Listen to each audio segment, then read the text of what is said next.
بسم اللہ الرحمن الرحیم۔ قسط نمبر 14 ٹیررزم، دہشت گردی۔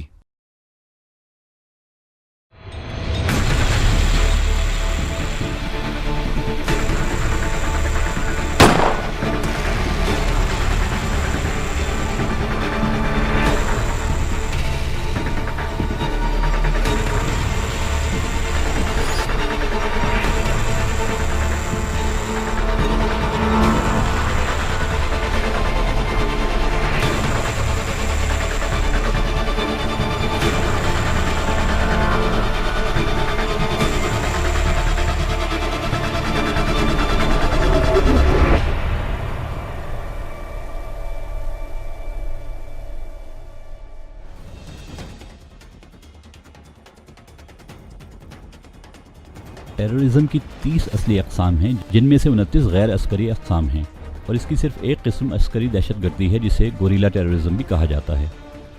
گوریلا ٹیررزم خود دو حصوں میں تقسیم ہوتا ہے۔ پہلا وہ جس میں گوریلا گروہ مختلف ممالک میں سر انجام دیتے ہیں، جس کے سر فہرست نام القاعدہ، داعش، النصرہ، بوکو حرام اور اس طرح کے گروہ ہیں۔ یہ ملٹری ٹیررزم کے گروہ ہیں جو کہ گوریلا ٹیررزم میں شامل ہوتے ہیں۔ عسکری ٹیررزم کے مقابلے میں یہ وہ ٹیررزم ہے جسے حکومتیں خود بناتی ہیں پرائیویٹ ملٹری کے عنوان سے، جس کی آج کے دور میں مشہور مثال بلیک واٹرز ہے۔ Despite whatever conspiratorial theories, there's nothing to it.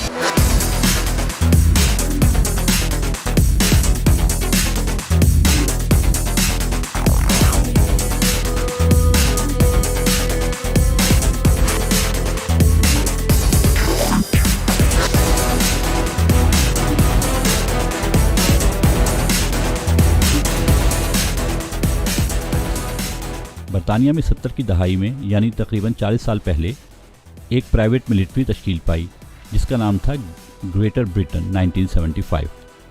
GB75 کی بنیاد ان افراد نے رکھی جو ملٹری سے ریٹائر ہو چکے تھے اور اس کے بعد پرسنل بزنس چلا رہے تھے۔ انہوں نے بعد میں برطانوی فوج اور وزارت خارجہ سے ایک لائسنس لیا اور ایک پرائیویٹ ملٹری بنا دی جس کا نام تھا GB75۔ ان کا کام یہ تھا کہ امریکہ اور برطانیہ کے لیے مختلف ممالک میں ایسے مشن سر انجام دے جو خود امریکہ اور برطانیہ نہیں چاہتے تھے کہ ان کا نام استعمال ہو، جیسے کہ عوامی بغاوتوں کی شکل میں یا یرغمالی شکل میں، کڈنیپنگ یا بمبنگ اور بڑی تباہ کاریوں کی شکل میں۔ GB75 آج کے دور میں ختم ہو چکا ہے اور اس کی جگہ نئے گروہوں نے لے لی ہے۔ ان میں سے ایک گروہ جو کہ کافی مشہور ہے وہ ہے black waters private military. Black waters Afghanistan پر قبضے کے بعد جب امریکہ چاہتا تھا کہ وہاں کی تباہ کاری اس کے نام سے یاد نہ کیے جائیں، وہاں استعمال ہوئے۔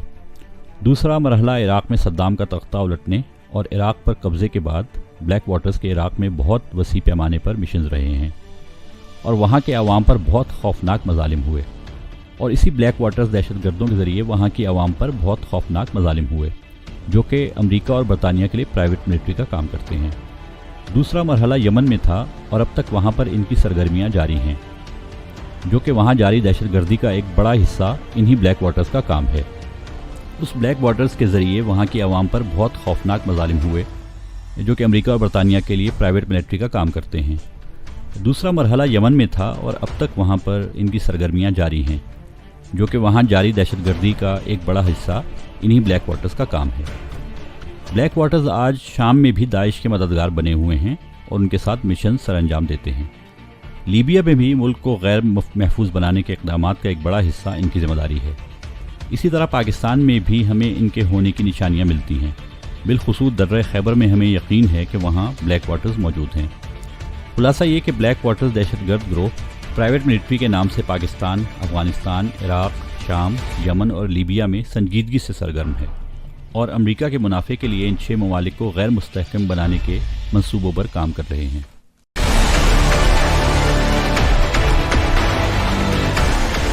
ما با تروریسم مخالفیم، ما با هر تروریستی مبارزه خواهیم کرد.